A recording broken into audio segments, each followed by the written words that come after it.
Umarangkada na ang Ranyag Creative Tour ng Department of Tourism na layong ibida ang iba't ibang negosyo ng mga Pilipino na nasa ilalim ng creative industry.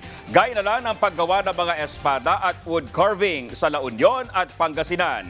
Yan ang ulat ni J.M. Pineda. Nakilala namin sa Pangasinan si Tatay Wesley, isa sa pinakamatagal nang nagpapanday sa probinsya. Higit 3 dekada na siya sa ganitong hanap buhay. Ito na rin daw ang kinapitan niya para buhayin ang kanyang pamilya. Napakalaking tulong po sa akin ito kasi lahat po ng anak ko po, dito ko kinuha yung pagpapalaki ko sa kanila. Hanggat nakapag-aral silang lahat. Hanggat yung dalawa ay may asawa na, dito ay kumukuha ko ng pira dito, iyon ang ginamit namin. Sa ngalan ng sining at dala na rin ng pangangailangan, kahit mahirap, buong-buo niyang niyakap ang pagpapanday. Yung aksidente, sir, hindi po mawawala yan. Ilang beses na rin po akong nabasagan ng bato, yung mga maliliit na pang dito sa lumilipad yun, nahulog yung pero hindi naman tinatamaan. Wala naman akong mga lupa na pagtatrabaho na, so nag-stay na lang ako dito.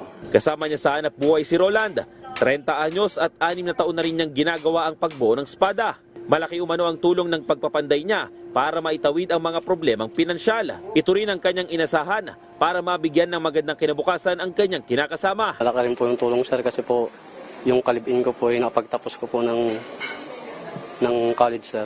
Nakalinya rin sa sining si Tatay Daniel na may-ari na ng isang woodcraft business sa La Union. Binuo niya ang negosyo para na rin makatulong sa mga kapwa niya mang-uukit. Maganda naman itong negosyo, kaya lang mabigat. Pero at least may trabaho. At hindi lang kami, kundi pati na rin yung aming kasama, nagtatrabaho dito. At saka meron na rin namang bumibili. Kaya nagpapatuloy itong trabaho namin.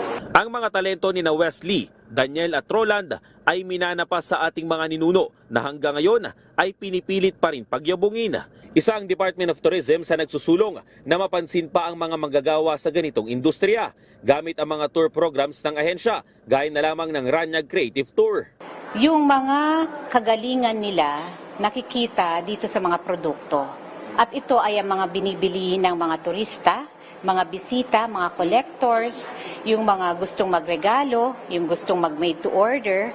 Okay, kung maraming nakakakita nito, makikilala itong factory na ito at maraming pupunta, mag-o-order. So, pag dumadami ang bibili at mag-o-order dito, mas matutulungan natin yung mga workers. Kasi, mas maraming orders, mas marami silang gagawin, mas maraming pwedeng ipasweldo.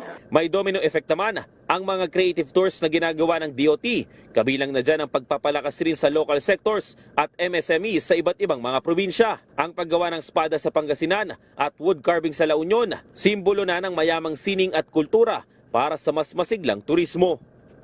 Mula dito sa La Union, J.M. Pineda para sa Pambansang TV sa Bagong Pilipinas.